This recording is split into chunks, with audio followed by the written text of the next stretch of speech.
한번 인사할까요? 오늘 이렇게 인사하겠습니다. 화평케 하는 사람이 됩시다.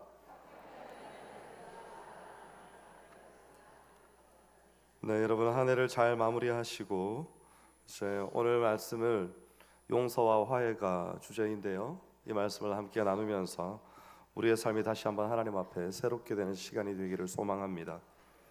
또 아울러서 우리의 관계와 또 혹 남아 있다면 우리의 마음의 짐들을 좀 돌아보는 시간이 되면 좋겠습니다. 용서하고 화해는 신앙의 아주 깊은 핵심입니다. 오늘 본문은 야곱과 요셉의 죽음 사이에 끼어 있는 용서의 이야기를 다루고 있는데요. 요셉이 형들을 용서하고 하나님의 섭리를 드러내시오. 그래서 이 말씀을 통해서 우리가 화평케 되는 자로 살아갈 수 있는 방법을 오늘 요셉 이야기를 통해서 한번 배워보기를 원합니다. 야곱과 요셉이 죽는 장면을 창세기 50장에서 나란히 기록합니다. 우리에게 주는 분명한 메시지가 있는데요. 아버지 야곱과 아들 요셉의 영혼이 완전히 하나로 묶여 있다. 우리가 볼 때는 그렇게 보이는 겁니다. 저는 이 대목이 부자지간에 아마도 가장 아름다운 연합을 이루는 그런 것을 보여주는 장면이 아닌가 생각합니다. 떨어져 있는 세월이 꽤 오래되었습니다. 야곱과 요셉이 떨어져서 산 세월이 오래되었고 아버지는 아들이 죽었다고 생각한 게 아니죠. 아들들이 와서 채색옷에 피를 묻은 걸 보여줬으니까 죽었다 이렇게 마음에 생각을 한 게 아니라 사실로 받아들이고 살았습니다. 그리고 또 아들은 아들대로 더 이상 영영 우리 가족을 만날 수도 없고 어떻게 재회할 수 있는 기회는 이제 없는 것이다, 이런 생각을 하고 살지 않았을까 생각이 됩니다. 그런데 그들이 다시 만나는데 마치 평생을 너무나 끈끈한 부자지간의 정을 가지고 함께 살았던 것처럼 그렇게 지금 다시 만난 거죠. 그리고 오늘의 이 마지막을 장식하고 있는 겁니다. 아마도 여러분들 중에 부자지간의 아름다운 연합을 사모하시는 분들 계시다면 혹 부녀지간도 괜찮습니다. 부녀지간의 아름다운 연합을 사모하고 계시는 분들 계시다면 오늘 야곱과 요셉의 이야기 속에서 우리가 성경적인 방향을 한번 찾아보면 좋겠습니다. 아버지와 아들의 영혼이 이렇게까지 깊숙이 묶여 있는 그 근원에 뭐가 있는가 하면 약속, 하나님의 언약이라는 것이 있습니다. 하나님께서 아브라함에게도 또 이어서 이삭에게도 그리고 야곱에게도 이 언약을 주셨죠. 그래서 가족을 관통하는 하나님의 약속이 대대로 내려오고 있는데, 만약에 야곱과 요셉이 그냥 하나님을 경외하지 않는 그냥 사람이었다면 이렇게 만났더라도 그냥 우리가 이산가족 상봉하듯이 잠깐 떨어졌다가 다시 만난 것에 대한 기쁨, 그동안의 삶에 대한 가슴 아픔, 서운함, 이런 것들을 좀 토로하고 난 뒤에 금방 또 아무 일도 없었던 것처럼 또 돌아가겠죠. 그런데 이 만남이 그렇지 않은 것은 그들이 이어져 있는 끈이 사람의 어떠한 끈이 아니라 하나님의 언약이라는 것으로 이어져 있기 때문입니다. 하나님의 약속이 야곱에게 주어졌고 그 야곱이 그 약속을 자기 당대에 이루죠. 그래서 어찌됐든 이리저리 우여곡절이 많은 기구한 인생이었지만 결국은 자신이 살았던 하란 땅으로부터 돌아와서 이 땅에 거주하면서 하나님의 약속을 온전히 이루고 자녀들도 낳고, 그리고 하나님과 겨루어 이겼다는 의미의 이스라엘이라는 의미도 받고 이름도 새롭게 받게 되고, 근데 그 이스라엘의 이름을 통해서 이제 이 땅에 저 바닷가에 모래와 같이 네 자손들이 많아질 것이고 그 자손들이 내가 12지파를 이루어서 하나의 나라가 되게 하겠다, 이런 약속들도 다 받았는데, 근데 그렇게 깊이 있는 관계가 형성되어 있는 그런 약속들인데요. 근데 사실은 이 창세기 끝부분에 가기 전까지 야곱의 인생도 그렇고 요셉의 인생도 그렇고 아주 커다란 숙제를 안고 있었습니다. 여러분, 요셉은 이거 책 제목으로도 있는데요. 요셉은 처음에 어릴 때 뭐 하는 사람이었죠? 꿈꾸는 자였습니다. 요셉은 꿈꾸는 사람이었어요. 여러분, 예배 시간에는 꿈 안 꾸셔도 됩니다. 네, 요셉은 꿈꾸는 사람이었습니다. 자기가 형들보다 훨씬 위대해지고 세상의 최고가 될 거다, 이런 꿈들을 한 번만 꾼 게 아니고요, 계속해서 꿈을 꾸는 겁니다. 그런데 이 꿈을 내가 꾸고 난 뒤에 나만 알고 있으면 좋은데 이 꿈을 여기저기 형제들한테 말을 하고 다니니까 이 형제들이 그걸 시기를 하는 거죠. 그래서 결국 어떻게 하는가 하면 형들이 요셉을 죽이려고 합니다. 구덩이를 깊게 파가지고 혼자서는 도저히 빠져나올 수 없는 구덩이 속에다가 자기 동생을 던져넣고 그렇게 이제 놔두기만 하면 죽는 거 아닙니까? 그런데 옆에를 보니까 상인들이 지나가는 겁니다. 그래서 그 상인들한테 동생을 종으로 팔아버리죠. 그래서 요셉은 애굽에 가서 종살이를 하게 되는 겁니다.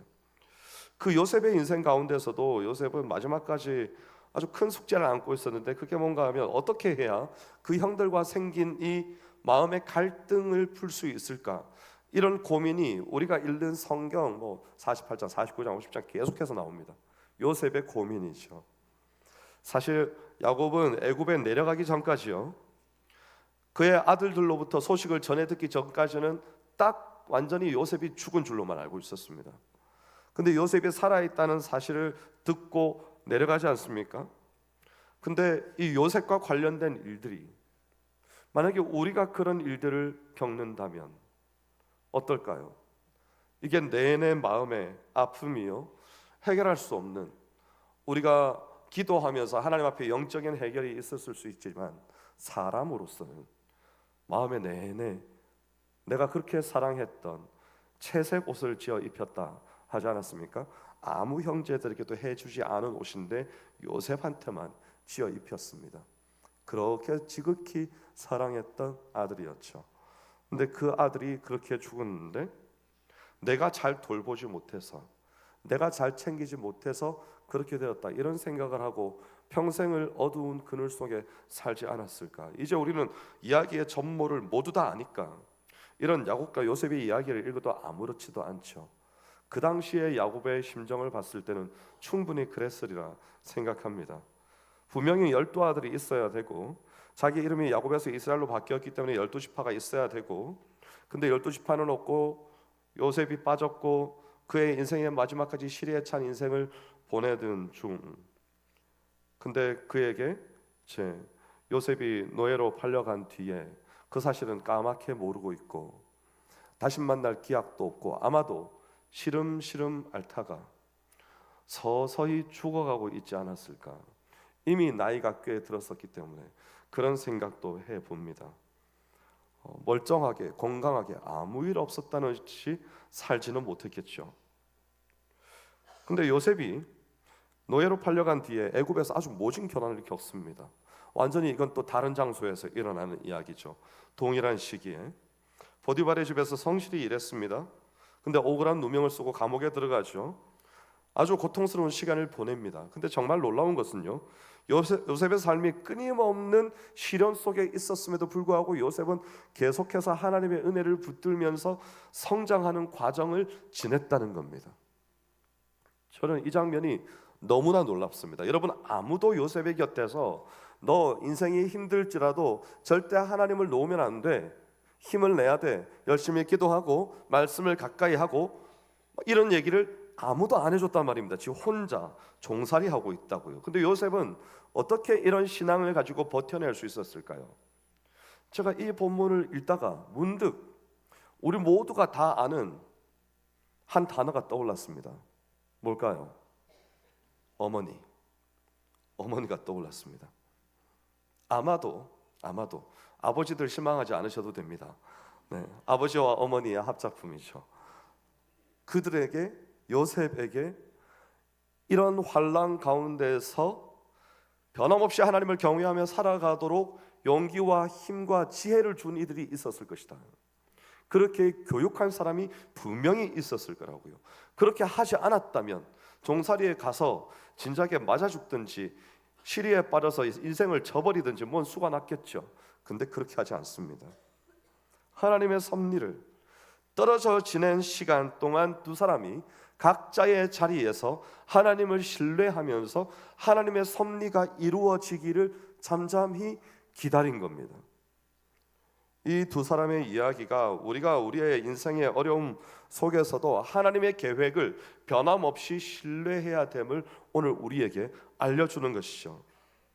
자, 이런 두 사람의 인생의 큰 숙제가 오늘 죽음, 두 사람의 죽음이라는 창세기 50장을 중심으로 이제 진행이 됩니다. 근데 그 죽음과 죽음 사이에 뭐가 있는가 하면요, 용서 이야기가 있는 겁니다. 여러분, 이 말씀이, 이 용서의 말씀이 오늘 우리의 마음에 귀한 교훈으로 심겨질 수 있기를 원합니다. 2024년 마지막 주일 예배를 드리면서 내가 아직 용서하지 못한 문제가 있다면, 내 마음에 아직까지도 화해가 되지 않는 어떤 관계가 있다면, 그리고 하나님께 대해서 하나님의 화목이 내 안에 허용이 되지 않아서 내가 하나님께 어떤 불편한 것들이 있어서 하나님과 온전히 관계가 회복되지 못한 채로 오늘까지 왔다면, 저는 여러분들께서 오늘 말씀을 통해서 그 모든 문제를 다 해결하시는 축복을 누리시기를 소망합니다. 50절에 보면 우리가 그에게 행한 모든 악이라는 표현이 나옵니다. 형들이 요셉에게 행했던 잘못된 행위를 묘사하는 단어인데요, 이건 그냥 단순한 실수나 오해가 아니고 아주 고의적이고 악의적인 행위를 말합니다. 요셉을 구덩이에 던졌죠. 노예로 팔아버립니다. 이게 어떤 의도 없이 그냥 즉흥적으로 할 수 있는 일일까요? 그렇지 않습니다. 즉흥적이라면 구덩이는 어떻게 받겠습니까? 상인들을 만나서 흥정은 어떻게 했겠으며, 그들이 떠나가는 모습을 왜 보고 있었을까요? 모든 것이 다 계획이 되어 있었던 겁니다. 그래서 그들의 행동이 가족 간의 신뢰를 완전히 깨뜨리죠. 그리고 요셉과 형제들 사이에 아주 깊은 상처를 남기게 됩니다. 그런데 이 형제들이 정말 놀랍게도 이 일을 마음에다가 묻어버립니다. 여러분, 우리가 용서를 구하지 않는다면 우리의 과거의 잘못들은요, 계속해서 우리를 누르는 것이죠. 그래서 저는 지금 이 순간이라도, 우리가 예배 중에 있지만 여러분의 마음에 만약에 하나님께서 감동하신다면 제 말씀을 계속 듣는 중이라도 여러분, 하나님과 해결하십시오. 하나님, 제가 이것을 그대로 안고 아무렇지도 않다고 생각하고 그냥 살아왔는데 그 사람에게 용서를 구한 적도 없고 나도 그냥 괜찮다고 생각하고 살아왔습니다. 그런데 만약 하나님께서 이 일이 하나님께서 내 안에 내 인생과 함께 하기에 적절치 않다, 싫어하시는 일이라면 제가 이 일을 회개하기를 원합니다. 그리고 화해하기를 원합니다. 이렇게 저는 여러분들이 여러분의 마음에 실질적인 어떤 행동이 있으면 좋겠습니다. 그래서 사실은 우리가 하나님 앞에 용서를 구하는 것이 먼저이고요. 왜 하나님 앞에 용서를 구해야 됩니까? 제가 마지막에 얘기하겠지만 모든 인생의 문제의 해결의 근원은 어디 있는가 하면 하나님과의 관계 회복입니다. 여러분, 누군가와 관계가 얽혀 있으면 제일 먼저 뭐가 안 되는지 아세요? 기도가 안 됩니다. 기도가 안 돼요. 죽었다 깨어나도 안 됩니다.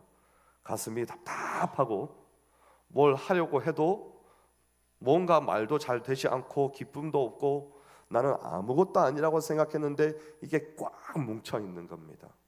왜냐하면 하나님께서 기뻐하지 않으시는 거예요, 그 일에 대해서. 그래서 하나님과 풀어야 됩니다. 오늘 여러분들 가장 먼저 하나님과 푸는 시간이 되시기를 바랍니다. 이게 기쁨과 자유를 우리에게 가져다 주는 것이죠. 요셉의 반응이 나옵니다. 지난날에 대한 이런 죄의식 때문에 형들은요, 아버지의 유언이라는 구실을 만들었습니다. 왜냐하면 아버지가 이제 돌아가셨습니다. 그러면 아버지가 돌아가셨으니까 뭔가 다 해결이 됐습니까? 정반대입니다. 이제 요셉만 남았어요. 이 요셉이 우리에게 추궁하면 어떡하나? 요셉과 우리가 가지고 있는 권력의 구도는 거의 주인과 종의 관계인데, 형제가 아니죠. 지금 형제가 아니에요. 형들이 생각할 때는 요셉이 입김이라도 훅 불면 날아가 버릴 존재들이 이 형들이란 말이죠. 그래서 요셉에게 찾아갑니다. 요셉이 형들의 요청을 듣습니다. 근데 그걸 듣고 난 다음에 요셉이 울었어요. 17절에 나오지 않습니까? 이게 단순한 어떤 감정적인 반응이 아닙니다. 형들을 용서할 수 있는 근거가 내 안에 있는 것이 아니고 하나님의 섭리와 은혜 속에 있다, 이것을 요셉이 깨달은 거죠. 사실은 일찍 깨달았을 겁니다. 오랜 세월 혼자서 그 모진 고난을 다 겪으면서 고민을 하고 또 하고 또 하고, 이걸 용서를 할 것인가 보복을 할 것인가, 그러다가 용서를 하기로 결단을 했다가 그럼 어떻게 용서를 할 것인가, 하나님 이걸 도대체 어떻게 해결을 하면 좋겠습니까? 이걸 몇 날 며칠 몇 년 동안을 감옥에서 어쩌면 벽을 긁으면서 괴로워하지 않았겠습니까? 왜 내 인생은 이 지경이 되었는가? 그런데 요셉은요, 그럼에도 불구하고 하나님을 의지했다는 거죠. 하나님의 섭리가 있을 것이다. 이 일이 이렇게 되게 하신 데는 분명히 하나님의 뜻이 있을 거다. 이걸 받아들였다는 겁니다. 그러니까 요셉이 너무나 놀랍게도 신앙이 성장하고 실력을 쌓아서 나중에 왕이 그를 총리로 앉혔는데 총리로서의 일을 수행함에 있어서 부족함이 없었다는 거죠.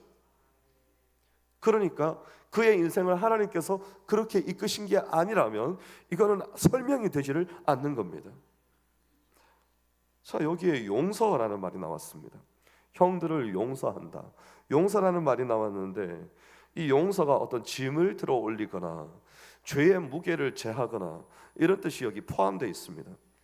그러니까 단순히 과거를 무시하고 그냥 간과해버리는 거, 이런 게 아닌 거죠. 마음의 짐, 그 무게 자체를 우리의 인생에서 완전히 없애버리는 게 용서라는 겁니다. 그런데 요셉은요, 형들의 악행을 자기 손으로 심판하지 않고 하나님의 주권에 맡깁니다. 이게 참 아름다운 장면이죠. 하나님의 주권에 맡기면서 하나님께서 이 모든 것을 선하게 바꾸셨다, 이렇게 말하지 않습니까? 여러분, 요셉이 만약에, 저는 그렇게 생각합니다, 이 말을 하지 않았다면, 하나님이 선하게 바꾸셨다는 말을 하지 않고 그냥 형들의 운명을 하나님께 처결을 맡긴다, 이렇게 하면 여러분 무슨 일이 발생하는 건가 하면요, 우리가 만약에 누군가를 용서하지 못한다면 겨우 해봐야 욕 좀 하겠죠. 주먹으로 쥐어받고 뭐 끝나겠죠. 그런데 이 처결을 하나님께 맡긴다면, 하나님께서는 구약시대의 율법이 어땠는지 아십니까?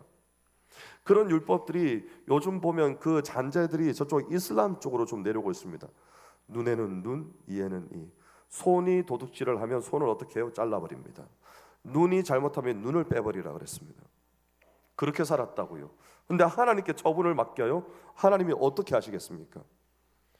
그런데 우리 하나님은 너무나 놀랍게도 이 관계를 회복시키는데 하나님의 뜻과 계획이 있으셨고, 게다가 요셉이 하나님의 주권에 이 용서를 맡겨드리면서, 권한을 맡겨드리면서 뭐라고 말을 했는가 하면, 하나님께서 선하게 모든 것을 간섭하셨습니다. 여러분, 이 고백이 참 사람으로서 하기 힘든 고백입니다. 우리는 어떻게 이 고백을 할 수 있을까요? 가슴에 원한이 사무치는데, 우리가 요셉의 지경을 아무도 안 겪어봤잖아요. 쉽게 말하면 안 됩니다. 요셉이 무슨 일을 겪었는지 내가 겪었다 생각해 보십시오. 이렇게 쉽게 말할 수 있겠습니까? 하나님이 다 선하게 인도하셨습니다. 저 괜찮아요, 이렇게 말 못합니다. 여러분, 멱살부터 잡을 수도 있고, 다시는 얼굴도 보지 않고 방문도 열어주지 않을 수도 있습니다. 문전박대할 수도 있죠. 그런데 요셉은 그러지를 않은 겁니다. 그래서 저는 믿음의 고백이라 생각합니다. 요셉이 하나님 앞에 올려드린 믿음의 고백이죠. 형들이 계획했던 악경을 선으로 바꾸신 하나님의 섭리를 인정합니다. 이 선으로 바꾸신 계획을, 선으로 바꾼다는 말의 의미 속에 포함된 의미들이 계획된, 어떤 의도하고 있는 이런 것들이 있습니다. 선으로 바꾸는데 당연히 어떤 의미들이 내포되어 있는데, 하나님께서는 이 일을 이렇게 진행하실 때 이 일을 통하여서 하나님께서는 무언가 하시고자 하는 게 있었다는 의미이죠. 단순한 사건 뒤에 하나님의 개입이 깊이 작용하고 있었다는 겁니다. 그래서 형들이 의도했던 해악조차도 도저히 우리 같은 인생으로서는 한번 생각하기도 싫은, 도저히 겪을 수 없는 그런 인생의 상황들까지도 다 이용해서 많은 생명을 구원하시고 선으로 바꾸신 하나님이시다라는 겁니다. 여러분, 우리가 겪는 고난과 아픔이 혹시 잘 이해되지 않는 상황 가운데 오늘 이 자리에 앉아 계신 분이 계십니까? 하나님의 계획 안에 있음을 믿으세요. 그냥 마음을 꼭 붙잡고, 그럼에도 불구하고 하나님의 계획 속에 있음을 믿습니다. 저는 그런 독백을 가끔 합니다. 하나님, 이것까지도 다 계획하신 거 맞죠? 왜냐면 너무 괴롭거든요. 너무 괴로워요. 이것까지도 다 계획하신 거 맞죠? 저 정말 가만히 있습니다. 저 아무것도 안 할 겁니다. 마음속에서 요동칩니다. 비명소리가 들리죠. 상처와 아픔이 뒤엉켜서 내가 해결하려고 해도 이걸 해결하는 순간 문제가 발생합니다. 가만히 있어야 되는 거죠. 묻습니다. 하나님, 정말 하나님이 하시는 거 맞죠? 이렇게 계속 묻다 보면 어느샌가 우리 인생은 또 성숙되어 있고요, 눈물 가운데 하나님의 뜻을 깨닫고 사건들을 다 지나고 나면 허탈한 웃음만 나오죠. 내가 뭐 한다고 그렇게 난리 요동을 부렸을까? 아무것도 아니었던 것을 그렇게 깨닫게 되는 겁니다. 그런데 우리가 용서를 해야 되는 아주 중요한 이유가 있는데요. 왜냐하면 용서를 하지 않으면 여러분 사실 누가 손해일 것 같습니까? 내가 손해요. 내가 병들어요. 쓴뿌리가 마음에 자리 잡아요. 비슷한 사건이나 계기만 발생해도 짜증이 속에서 불쑥불쑥 올라오고 무시당한다고 생각하고 내 인생은 왜 이렇게 괴로운 건지 알 수가 없다고 토로하고, 그런 건 쓴뿌리입니다. 쓴뿌리. 그런 쓴뿌리들이 우리에게 생기는데 이 쓴뿌리가 아주 깊고 또 그 뿌리가 강합니다. 뽑아낼 수가 없어요. 우리 힘으로는. 용서를 구하는 것도 마찬가지예요. 용서를 하는 것뿐만 아니고 형들의 삶을 한번 보십시오. 단체로 죄를 지었어요. 잘못했죠. 그런데 그들의 죄로 말미암아 그 죄에 파생되는 결과가 온 가족을 다 어렵게 만드는 거예요. 일단 결정적인 영향을 누구에게 미치는가? 아버지에게. 아버지가 평생 어떻게 살았을까 생각해 봅니다. 그리고 요셉에게, 주위 모든 사람들에게, 그 가정에 하나님께서 그 일이 있고 난 다음에 놀랍고 풍성한 은혜를 막 비와 눈처럼 막 쏟아부으셨을까요? 아니요. 이런 짓을 했는데요. 야곱이 평생을 가슴을 치지 않았을까? 내 잘못이다. 내가 자식들을 잘못 키웠다. 내가 교육을 잘못 시켰다. 맞습니다. 교육 잘못했어요. 그런 아버지니까 그런 자녀들이 나왔다고 생각하는 것도 일면 일리가 있습니다. 그런데 한 가지 면에서는 틀렸습니다. 가장 중요한 사람 요셉이 그렇게 자라지 않았다는 겁니다. 네, 노력했겠죠. 부모가 많이 노력했을 겁니다. 하나님께서는 요셉을 하나님의 사람으로 자라게 하셨습니다. 그의 형들은 아버지의 울타리 안에서 지금까지 왔습니다. 사실은 어떤 대단한 믿음이 있지 않아도 사는데 별 지장 없었을 겁니다. 그런데 요셉은요, 하나님 경외함을 제대로 배우지 못했다면 요셉은 여기 가서 어떻게 살았을까요? 신세 한탄하면서 어쩌면 스스로 목숨을 끊어버렸을지도 모르겠습니다.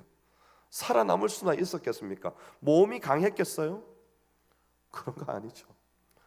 그런데 하나님께서는 가장 중요한 위치에 있어야 할 한 사람, 버려지고 척박한 땅에서 홀로 종살이해야 될 요셉을 하나님 경외하는 사람으로 꿋꿋하게 세워놓으셨고 그를 지켜보고 계셨고 오늘에 이르게 하셨다는 겁니다. 그런 의미에서 어쩌면 우리 중에 어떤 사람은 형들과 같은 인생일 수도 있고 우리 중에 또 어떤 사람은 요셉과 같은 인생일 수도 있겠습니다. 여러분, 피차간에 해결하셔야 됩니다. 용서를 구하셔야 되고 용서를 받아주셔야 됩니다. 그렇게 하지 않으면요, 맺힌 것이 풀리지 않습니다. 네. 언제까지? 오늘 마지막 주일입니다. 29일이죠. 화요일이 송구영신 예배입니다. 이틀밖에 남지 않았네요. 제가 여러 차례 말씀드렸습니다.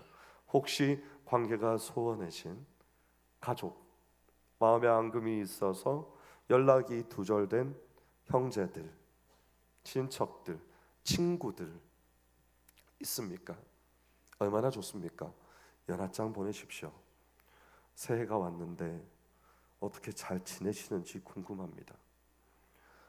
사실은 제가 내내 마음에 걸려서 연락을 드리고자 했으나 제 인생이 부끄러워 용기를 내지 못했습니다. 이제야 제가 연락을 드립니다. 저를 용서해 주실 수 있을까요? 여러분, 이런 말 우리 할 수 있어야 됩니다. 이런 말이 교회를 새롭게 하는 거예요, 여러분. 이런 말이 우리 죽어가는 가정을 살려내는 겁니다. 오늘 형들이, 요셉이 그거 하는 겁니다. 형들은 좀 못났습니다. 끝까지 아버지 핑계 대죠. 아버지 그늘에서 살아남으려고 합니다. 아버지가 이렇게 유언했다고 말합니다. 근데 요셉은 그렇게 하지 않습니다. 요셉은 담대합니다. 어떤 면에서 담대한가 하면요, 내가 형님들에게 그렇게 말씀하지 마십시오. 내가 하나님을 대신하리이까. 저는 그 사건에 대해서 아무런 마음에 남아있는 것이 없습니다. 왜냐하면 하나님께서 내 삶을 선하게 이끄셨기 때문에. 하나님의 주권적인 선한 역사 속에 있으면요, 지난 세월의 아픔, 상처, 괴로움, 누가 여러분의 돈을 가져가서 갚지 않았습니까? 그것 때문에 가세가 기울었습니까? 경제가 회복되지 않습니까? 여러분, 혹시 하나님의 압도적인 주권 아래 굴복해 보신 적이 있으십니까? 그러면 그런 것들이 아무것도 아니게 됩니다. 내가 왜 거기에다가 목을 메었지?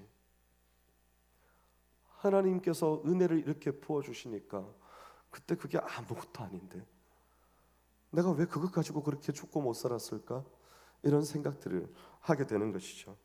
17절에 보면요, 너희는 이같이 요셉에게 이르라. 아버지가 말했습니다. 내 형들이 내게 악을 행하였을지라도 이제 바라건대 그들의 허물과 죄를 용서하라 하셨나니 당신 아버지의 하나님의 종들인 우리 죄를 이제 용서하소서 하며 요셉이 그들이 하는 말을 들을 때 울었어요. 이 운 게 그냥 감정적인 동요가 아니고 그 마음에 저는 요셉이 하나님께서 그에게 부어주신 긍휼한 마음과 자비로운 마음이 저 속에서부터 솟구쳐 오르지 않았을까 생각합니다.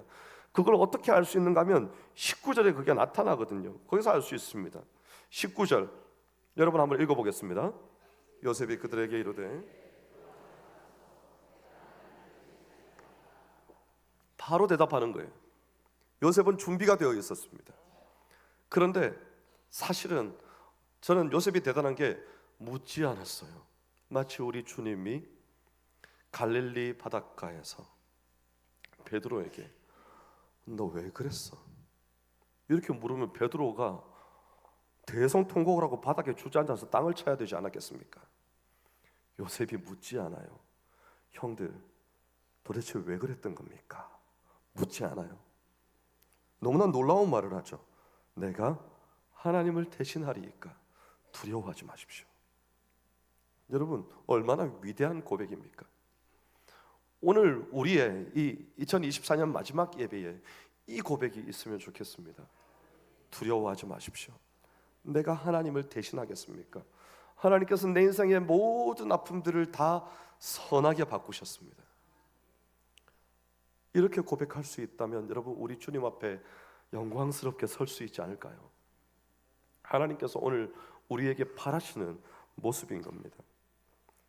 그래서 제가 한 해를 마무리하면서 오늘 말씀의 제목을 화평케 하는 사람으로 잡은 겁니다. 여러분, 우리 화평케 하는 사람이 됩시다. 요셉의 용서의 마지막이 어딘지 아십니까?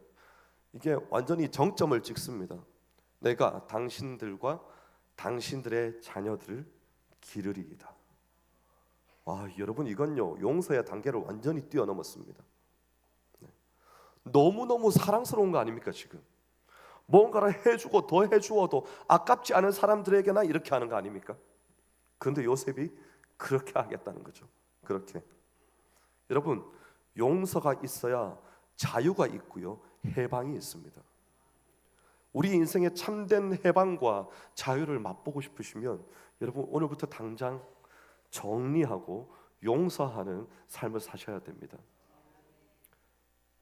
특히 아까 처음 말씀드렸죠. 야곱과 요셉과 같은, 또 야곱도 그의 아버지와 이삭도 그의 아버지와, 여러분, 인생에 우여곡절 없는 인생이 어디 있겠습니까? 다 해결해야 될 짐들이 산적해 있는 인생이죠. 그런데 우리는 어느 편을 선택할 것인가입니다. 우리도 내가 당신들과 당신들의 자녀를 기르리이다, 여기까지 가는, 그냥 성경 잘 읽고요, 기도 열심히 하겠습니다, 이런 거 아닙니다. 여러분, 신앙생활은 그렇게 하는 거 아닙니다. 그거는 신앙생활입니다. 하나님께서 우리에게 요구하시는 건요, 우리의 삶이 하나님 앞에 거룩한 산제물로 드려지는 겁니다. 교회에 나와서 예배 잘 드리고 나가서 예배와 아무런 상관없이 사는 것이 아닌 거죠. 오늘 요셉과 같이 내가 있는 자리, 바로 그 자리에서 내 가족들에게, 내 친구들에게, 내 일터에서, 그렇죠, 나를 가장 힘들게 하는 사람들의 사이에서 오늘도 여전히 그 상황 가운데 내가 머물 수밖에 없음에도 불구하고 나는 어떤 사람인가, 거기에 대해서 오늘 하나님은 이 본문을 통해서 우리에게 물으시는 겁니다. 너도 이렇게 할 수 있겠느냐? 그렇게 2025년을 맞이할 수 있겠느냐 물어보시는 거죠.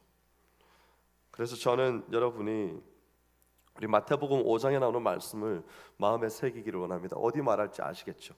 마태복음 5장 8복에 보면 7번째 뭘까요? 화평케 하는 자는 복이 있나니, 그 다음 뭐예요? 하나님의 아들이라 일컬음을 받을 것이다, 그겁니다. 오늘 우리가 화평케 하는 사람이 되어서 하나님의 자녀로서 소금과 빛과 같은 아름다운 빛을 펼쳐내는, 그리스도의 향기를 드러내는, 저는 그런 여러분의 삶이 되면 정말 좋겠습니다.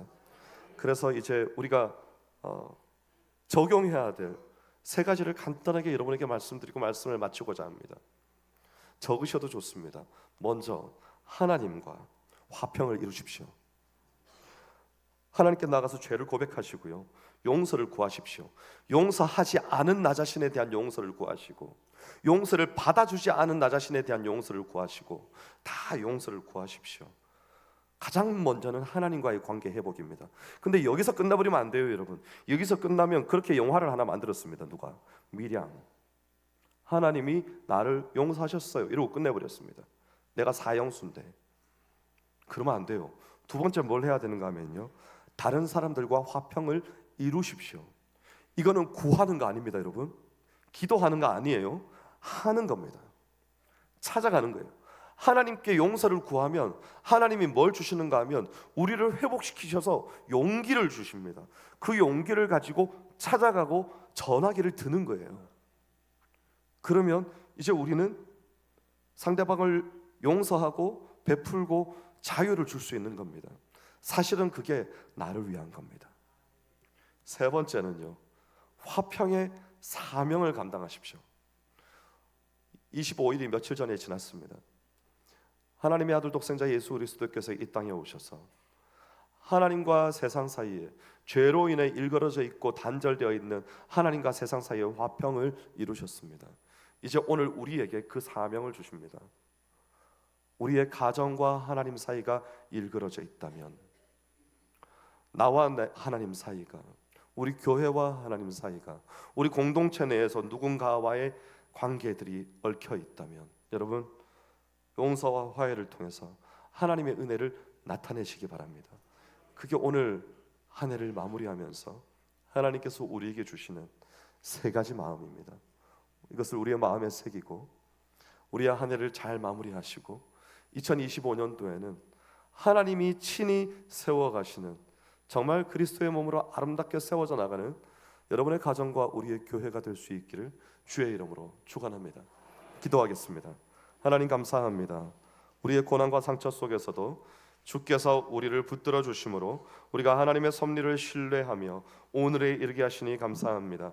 하나님, 이제 우리가 화평케 하는 사람이 되어서 우리의 삶에서 실천함으로 하나님 또 다른 이들에게 화평을 가져다 주는 삶을 살기를 원하오니, 하나님, 우리가 소금과 빛과 같이 예수 그리스도의 뒤를 따르는 삶을 살기를 원하오니 은혜를 베풀어 주시옵소서. 감사드리며 예수님 이름으로 기도하옵나이다. 아멘. 찬송가